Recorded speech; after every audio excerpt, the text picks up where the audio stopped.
Hi, I'm Greg Braxton with the calendar section at the Los Angeles Times. In a career that spanned more than 3 decades, Ray Liotta has entertained us with a distinctive gallery of characters in some really landmark films: Goodfellas, Field of Dreams, Something Wild. He has made us smile a lot of times. He has scared us a whole lot of other times. Uh, Ray won quite a few critical raves this season for his role as Lieutenant Wozniak, a corrupt leader of a group of corrupt cops on NBC's police drama Shades of Blue, starring Jennifer Lopez. Uh, Mary McNamara at the Los Angeles Times said of Shades of Blue, she praised Jennifer Lopez, but she said it's Liotta who will make or break Shades of Blue. He's been in the business a while now. It's about time he played a TV cop, good, bad, or otherwise. Mr. Liotta is with us today, and we're very pleased to have him. Very honored to talk to Thanks. you today. Thanks for having me. Probably the most unlikeliest pairing this season would be Jennifer Lopez and Ray Liotta. Those two names don't necessarily seem to go together, but can you tell us how you became involved with Shades of Blue? Yeah, I wasn't sure at first whether it was the right combination, only because the script came to me with an offer with Barry Levinson attached to direct the pilot and the second episode, and then to also produce. And then Jennifer, I just didn't know her work in terms of something like this, something edgy. Sure, I know her romantic comedies and how sure. good she was in that, but this piece, dictated a whole different set of values and ways to be. But you're always taking chances in this business. But good script, great director. Jennifer definitely knows how to hold her own, and being from the Bronx, I figured, you know what, it could be a combination that works, and thank God I did do it because it does. Because she's great in this. She really does. She definitely brings her Bronx along with her. What was it that first attracted you and captivated you about your character, Lieutenant Wozniak? Just that there were so many different sides, how complex it was. Right off the bat, they let you know, and now that it's already, at first they never wanted me to see it, but to play a bisexual cop who's dirty, I just found that really intriguing because he had an extreme paternal side to his crew.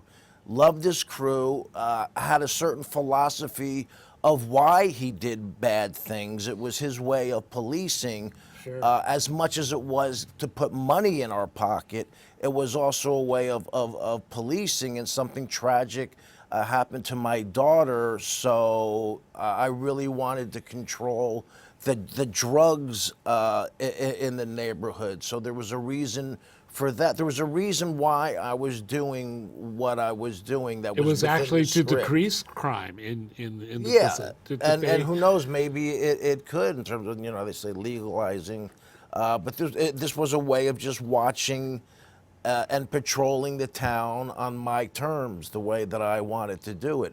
But I really loved the fact of how much I cared for my team.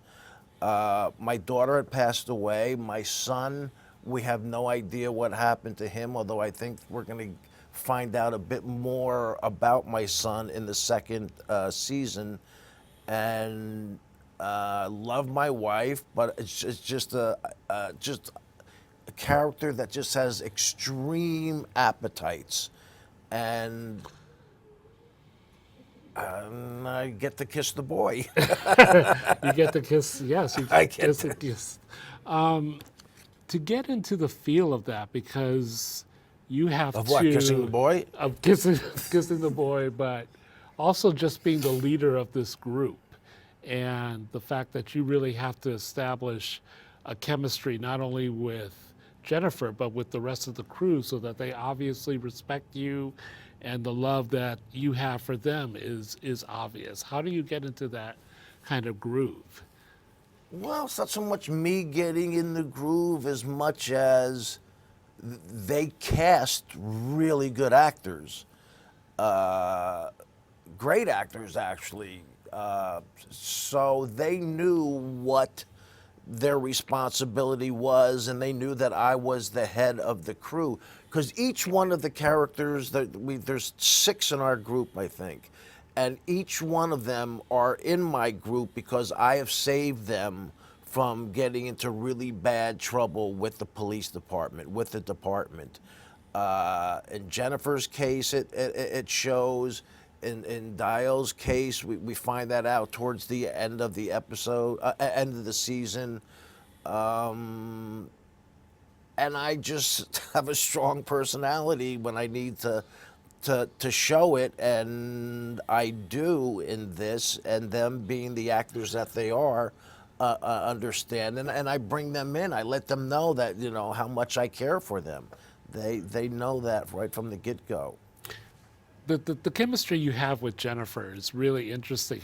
Since you didn't know her before, and since you were somewhat skeptical in the beginning, how did you guys connect, in order to really put across the close relationship that you guys Well, have? we know what our job is. We both believe that the script is, quote unquote, the Bible. It gives us all the information, and they were telling us what it was about. And we knew that she came into my life right after my daughter had passed away, and I helped her out of a situation where she could have been put away for a very long time, but I made it so that wouldn't happen. So right there, there's a bond that was formed.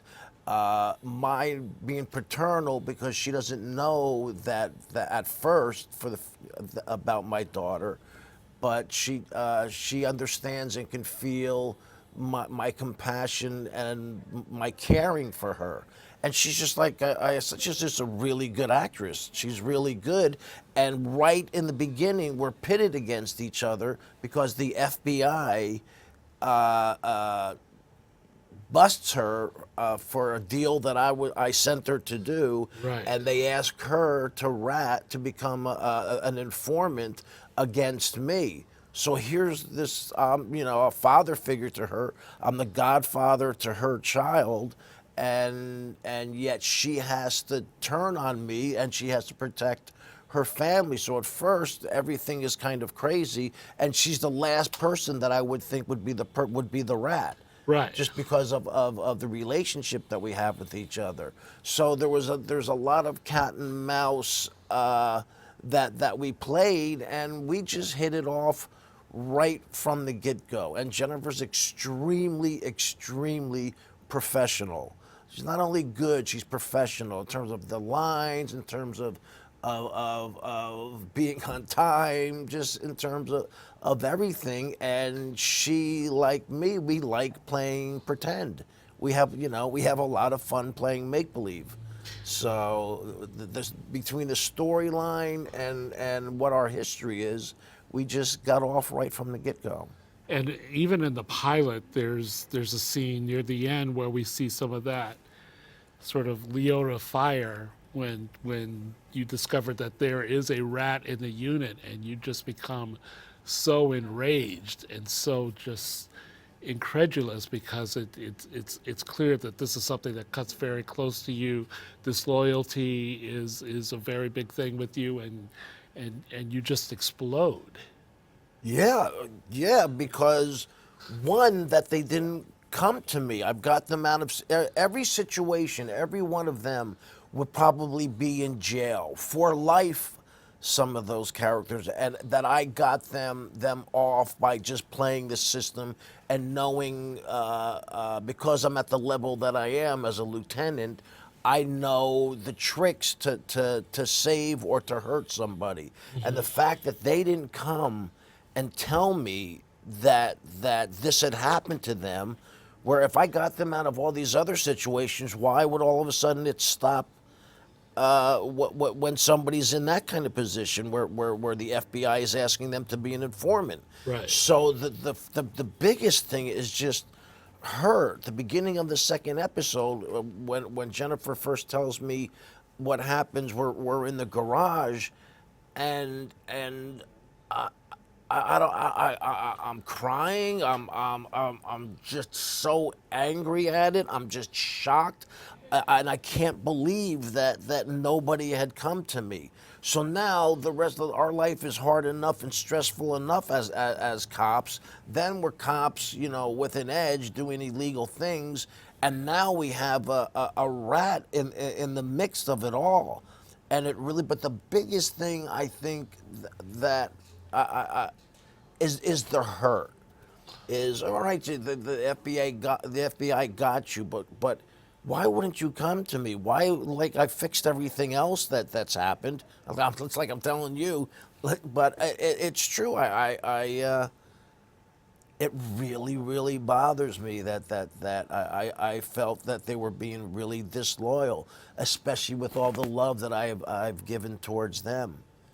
There's so many flavors that you play rage in this, you play authority figure. There's one clip near the end of the series where you really display a lot of your vulnerability, the reason why you are the way you are. You're sort of confessing your sins and just sort of disclosing just the deep hurt, and we really feel bad for you. Can you talk about getting into the head of that scene? That particular scene, there's a guy who works at the church, and I'm not a priest, but somebody who, it's a doctor who helps gang members who have been injured. So just as a human being, he helps these people in terms of if they're coming in with gunshots or stabbings or whatever.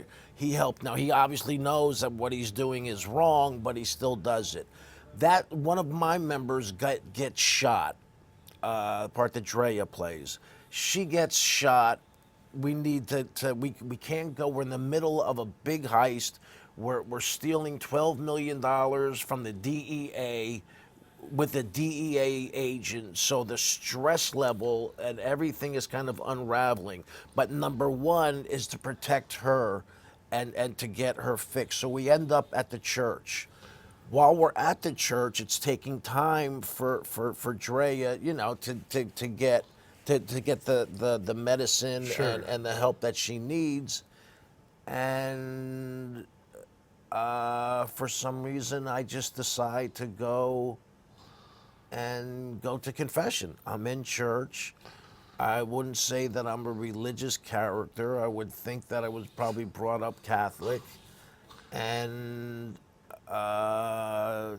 probably the first thing you'd say is, "Forgive me, Father, I have sinned." It's been 25 years since my last confession is really how it would have started out. But for some reason, with everything going wrong, I really am looking at my life. People that I love are injured and hurt because of what I started about wanting to get this money. And the main reason why I wanted to get this money is so our crew would have money. So Jennifer's daughter could go to college, the college that she wants to go because she's a gifted musician. And so the whole thing was to help them. It unravels, and I decide to talk about, to lead it off with my daughter. And I start saying, so I'm in the confessional, and I'm telling the priest that my daughter overdosed when she was 19, and then I stopped myself because I'm in confession, and what really happened is I say she overdosed, but literally is what she did is she killed herself. And when I say that she killed herself, it just opened up the waterworks and what I've been keeping inside for the 19 years since it's been, because she was 19 when it happened, and the floodgates just open, and I did a lot of homework on it. My teacher, Harry Master George, who actually I just saw last night for the first time in a while. I just did my homework and let what what the scene was about to come out, is to confess and to admit. And it was the first time that I verbally said that she killed herself to someone. And sometimes if you keep something inside and you've never let it out, when you do let it out, it in my case, it just came out with a lot of sorrow, with a lot of tears. And the biggest thing about it is what really adds to the guilt of that scene is I think I'm the reason why she killed herself, because I told her that she was what I wanted to say is that she's wasting her life doing what she's doing, and instead the words came out, you're a waste of life. And the guilt of that, and then thinking, and then her going up and killing herself is just, well, it just all opens up in that scene and comes out. It's a very powerful scene. Oh, Very, very, thanks. very, very powerful scene. We have some of our viewers out there who have some questions, Okay. not only about Wozniak, but about other things. Kara from Twitter wants to know, has there ever been a part that you've been offered that you turned down and later regret it? Not so much that I turned down and later regretted, but I do regret. The first movie I did was a movie, Something Wild. Right around that time, they were thinking of doing Batman, and Tim Burton was the director of it. And I got a call from my agent that Tim Burton wanted to meet me for the role of Batman. And at that time, this was 1986 or 87. It was really the first comic book movie that I know of that was coming out. And I always regret, because I think Tim Burton is just a great director, and I've always regretted not going to meet him. Just to meet him, just to talk, even whether I agreed with playing, because I couldn't wrap my head, I couldn't understand to play Batman. That seems silly. So I regret that I didn't go and meet him. Wow. Last year, you believe it's been 40 years since Goodfellas? No, 25. What, 25 years? And there was a lot of hoopla surrounding that anniversary and looking back on that film. What's your perspective on that whole experience now of Goodfellas? One, how lucky I was to get that job, because you first go into acting because you like the acting, and the parts I choose are sometimes because I want to play a different kind of part, or there's things that I want to work on as an actor. So everything about what I do for me is all about the acting and having the acting experience. But you also are doing it for a movie or a television show, and you want people to watch it.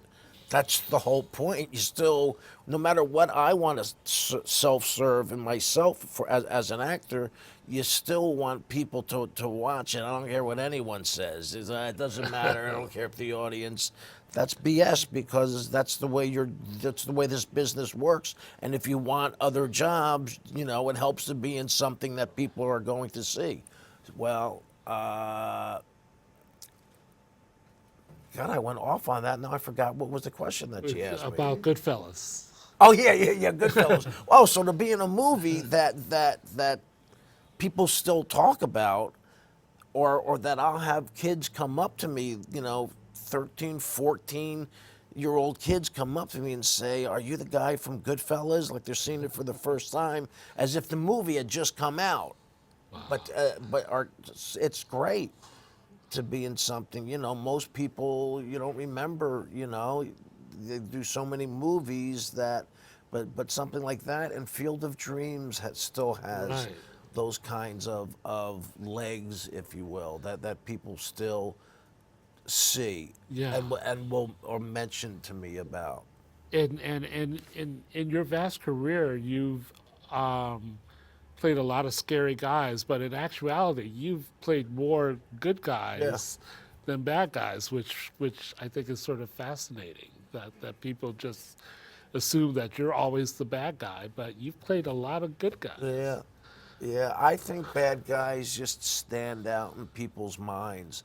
I think, and luckily so, because it's like my favorite shows to watch on television are like 48 Hours or 2020, shows like that where you watch and hear about these people murdering each other for whatever reason. I just find that fascinating. Well, I think with movies, that's because there's a lot of actors who've played good guys and bad guys, but I would think an audience member would remember more of the bad guy parts than the good guy parts. I think it's just I don't know the exact reason why. I think it's just because it's so different and scary and riveting, because right now there's somebody doing something heinous to somebody else. Right. And then it's not that, wow, I want to go watch that, but it's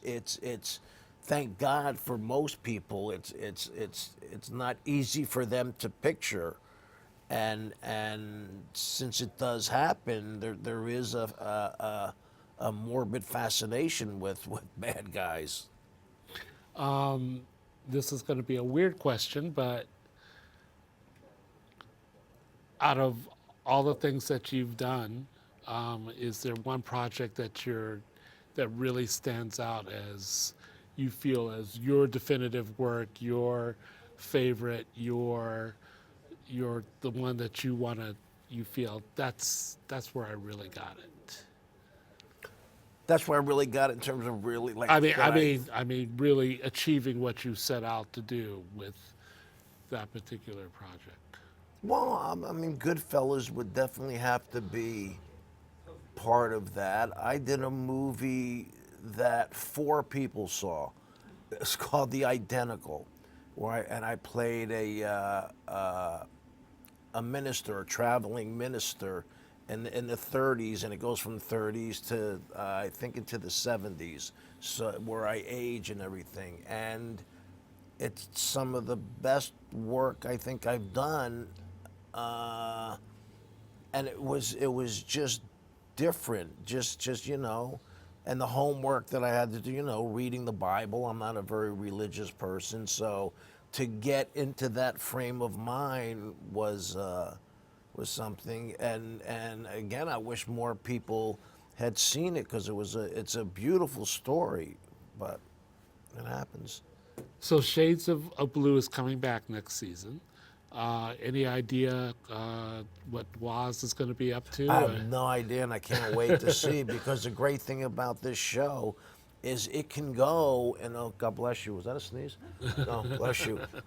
It can go in a lot of different directions because it's not a procedural, so it's not the same thing just with a different killer or hero. It's we can go a lot of different ways. I don't know. They might go linear, where the last time you see me is me turning myself in so Jennifer can be free. Right. Again, even though she hurt me so bad by becoming the rat, I still had this deep need to protect her and to let her live her life and be the the mother of her child. So, and then she does something really bad to somebody who really deserves it. She kills her her boyfriend, who's the father of her child, Sure. but also used to beat on her, used to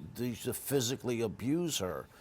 So I don't know if they're going to go straight directly from what happened that 10 minutes later, or if it's just going to be a whole different thing. It'll be interesting to see. I mean, these writers were really, really good on this, and I loved Sundays when the script would come to find out what was going to happen next, and I would be reading it and say, "Oh my gosh, I'm going to do what?" Or I was just always surprised, and just always hoped. I said, "Oh, please don't let me have another kiss. Please don't let me have another kiss."